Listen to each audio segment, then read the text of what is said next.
ಯಾರೋ ಕಿಡಿಗೇಡಿಗಳು ಹಾಳು ಮಾಡಿದ್ರು. ಸದ್ಯ ಈ ವಿಚಾರದ ಬಗ್ಗೆ ಜಿಲ್ಲಾ ಪಂಚಾಯತ್ನ ಮಾಜಿ ಸದಸ್ಯ ಕೆಇ ಕಾಂತೇಶ್ ಆಕ್ರೋಶ ಹೊರಹಾಕಿದ್ದಾರೆ. ಸದ್ಯ ಈ ಬಗ್ಗೆ ಸುದ್ದಿಗೋಷ್ಠಿಯಲ್ಲಿ ಮಾತನಾಡಿದ ಅವರು, ಕಿಂಗ್ ಸಂಕೇತ್ ಎಂದು ಸಮಾಧಿ ಕಲ್ಲಿನ ಮೇಲೆ ನಮೂದಿಸಿರುವುದೇ ಸಮಾಧಿ ಹಾಳಾಗಲು ಕಾರಣವಾಯಿತಾ ಎಂಬ ಮಾಧ್ಯಮಗಳ ಪ್ರಶ್ನೆಗೆ ರಾಷ್ಟ್ರಭಕ್ತರ ಬಳಗ ತಿರುಗೇಟು ನೀಡಿದೆ. ಕಿಂಗ್ ಆಗಿಯೇ ಹುಟ್ಟಿದ ಸಂಕೇತ್ ಕಿಂಗ್ ಆಗಿಯೇ ಸತ್ತಿದ್ದಾರೆ. ಇದು ಪ್ರಜಾಪ್ರಭುತ್ವ ಇರುವ ದೇಶ. ಕಿಂಗ್ ಎನ್ನುವ ಪದ ಬಳಕೆ ನಿಷೇಧದಲ್ಲಿ ಇಲ್ಲ. ಕಿಂಗ್ ಎಂಬುದು ಬಳಸಿದರೆ ಎಲ್ಲವನ್ನೂ ನಾಶಪಡಿಸುತ್ತೀರಾ ಎಂದು ಆಕ್ರೋಶ ವ್ಯಕ್ತಪಡಿಸಿದರು. ಸಂಕೇತ್ನನ್ನ ಅನ್ಯ ಕೋಮಿಯನವರು ಸಾಯಿಸಿದ್ದಾರೆ. ಆತನನ್ನ ಸಮಾಧಿಯಲ್ಲಿರಲು ಸಹ ಬಿಡದೆ ಹಾಳು ಮಾಡಿದ್ದಾರೆ. ಎಸ್ಪಿ ಬಳಿ ರಾಷ್ಟ್ರಭಕ್ತರ ಬಳಗ ಗಮನಕ್ಕೆ ತಂದಾಗ ತಕ್ಷಣ ಸಮಾಧಿಯ ಪುನರ್ ನಿರ್ಮಾಣವಾಗಿದೆ. ಇದು ಸಂತೋಷದ ವಿಷಯ ಎಂದರು.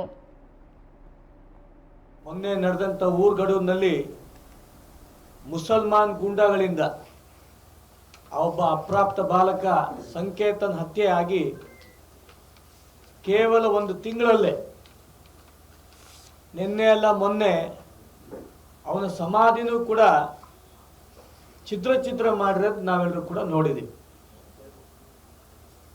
ಮೊನ್ನೆ ಬೆಳಿಗ್ಗೆ ಮಾಹಿತಿ ಬರ್ತಿದ್ದಂಗೆನೆ ಜಿಲ್ಲಾ ರಕ್ಷಣಾಧಿಕಾರಿಗಳ ಹತ್ರ ರಾಷ್ಟ್ರಭಕ್ತರ ಪ್ರಮುಖರು ನಾವೆಲ್ಲರೂ ಕೂಡ ಮಾತಾಡ್ತಿದ್ದಂಗೆನೆ ತಕ್ಷಣ ರಾತ್ರೋರಾತ್ರಿ ಜಿಲ್ಲಾ ರಕ್ಷಣಾಧಿಕಾರಿಗಳ ನೇತೃತ್ವದಲ್ಲಿ ಆ ಒಂದು ಸಮಾಧಿಯ ಪುನರ್ ನಿರ್ಮಾಣ ಆಗಿರೋ ನಿಜಕ್ಕೂ ಕೂಡ ಒಂದು ಸಮಾಧಾನ. ಆದರೆ ಸತ್ತ ಮೇಲೂ ಕೂಡ ಆ ಬಾಲಕನಿಗೆ ನೆಮ್ಮದಿ ಇಲ್ಲದ ರೀತಿಯಲ್ಲಿ ಮುಸಲ್ಮಾನ್ ಗುಂಡಗಳು ಮಾಡ್ತಿರೋದು ಇಡೀ ಹಿಂದೂ ಸಮಾಜಕ್ಕೆ ಒಂದು ಆಘಾತ ತರತಕ್ಕಂಥ ಒಂದು ವಿಚಾರ. ಸತ್ತಂತ ಸಂದರ್ಭದಲ್ಲೂ ಕೂಡ ನೆಮ್ಮದಿಯಾಗಿರ್ಲಿಕ್ಕೆ ಬಿಡ್ತಾ ಇಲ್ಲ. ಮೊದಲನೇದು, ಯಾರು ಹೊಡೆದ್ರು ಅವ್ರಿಗಾಗಲೇ ಜೈಲಿನಲ್ಲಿದ್ದಾರೆ.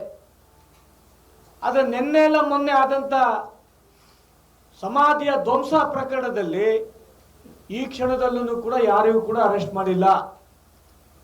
ಆದರೆ ಕರ್ನಾಟಕ ರಾಜ್ಯ ಸರ್ಕಾರ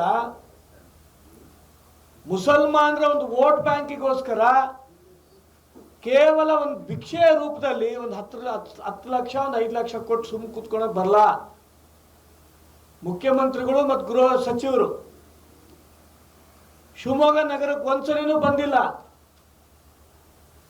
ಸಂಕೇತದ ಮನೆಗೆ ಬರಬೇಕಾಗಿತ್ತು. ಆ ಇಡೀ ಮನೆಗೆ ಯಾರೂ ಕೂಡ ವ್ಯವಸ್ಥಿತವಾಗಿ ದುಡಿಯಂತವ್ರು ಯಾರು ಕೂಡ ಇಲ್ಲ. ಅವ್ರ ಅಕ್ಕ ಈಗಿನೂ ಕೂಡ ಫಸ್ಟ್ ಇಯರ್ ಡಿಗ್ರಿ ಓದ್ತಾ ಇದ್ದಾಳೆ. ಅವ್ರ ತಂದೆ ಕೂಲಿ ಕೆಲಸ ಮಾಡ್ತಾ ಇದ್ದಾರೆ. ನಿನ್ನೆ ಹೋದಂತ ಸಂದರ್ಭದಲ್ಲಿ ಇಡೀ ಹಿಂದೂ ಸಮಾಜ ನಮಗೆ ಧೈರ್ಯ ತುಂಬ್ತಾ ಇದೆ ಅಂತ ಅವ್ರ ತಾಯಿ ಹೇಳಿದಾಗ ನಾನು ಮತ್ತು ನಮ್ಮ ಇಡೀ ತಂಡ ಮತ್ತು ನಮ್ಮ ತಂದೆಯವರು ಹೋದಂಥ ಸಂದರ್ಭದಲ್ಲಿ ನಾವೊಂದು ಅವ್ರಿಗೆ ಘೋಷಣೆ ಮಾಡಿದ್ದೀವಿ.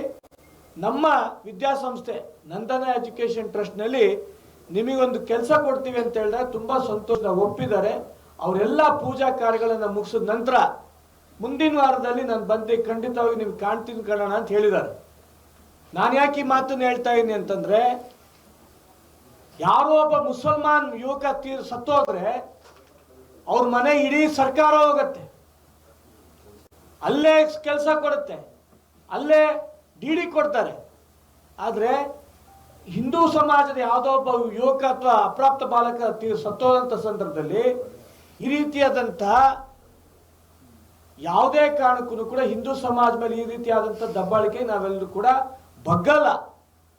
ಇದನ್ನ ತಕ್ಷಣ ವಹಿಸಬೇಕು. ಒಂದು ಈ ಒಂದು ಪ್ರಕರಣ ಯಾವ ರೀತಿಯಾಗಿದೆ ಇದ್ರ ಬಗ್ಗೆ ಪೂರ್ಣ ತನಿಖೆ ಆಗಬೇಕಾದ್ರೆ ರಾಜ್ಯ ಸರ್ಕಾರ ಇದು ಎನ್ಐಎಗೊಳಿಸಬೇಕು. ಜೊತೆಗೆ ಆ ಸಮಾಧಿ ಪಕ್ಕದಲ್ಲಿ ಪೂರ್ಣವಾಗಿ ಅದು ಗಮನಿಸಬೇಕಾದಂತ ಒಂದು CCTV ಅಳವಡಿಕೆ ಕೂಡ ಆಗಬೇಕು ಅಂತ ನಾವು ರಾಷ್ಟ್ರಭಕ್ತರ ಬಳಗದಿಂದ ನಾವು ಈ ಸಂದರ್ಭದಲ್ಲಿ ನಾನು ಕೇಳ್ಕೊಳಕ್ಕೆ ಇಷ್ಟಪಡ್ತಾ ಇದ್ದೀನಿ. ಮೊನ್ನೆ ನಡೆದ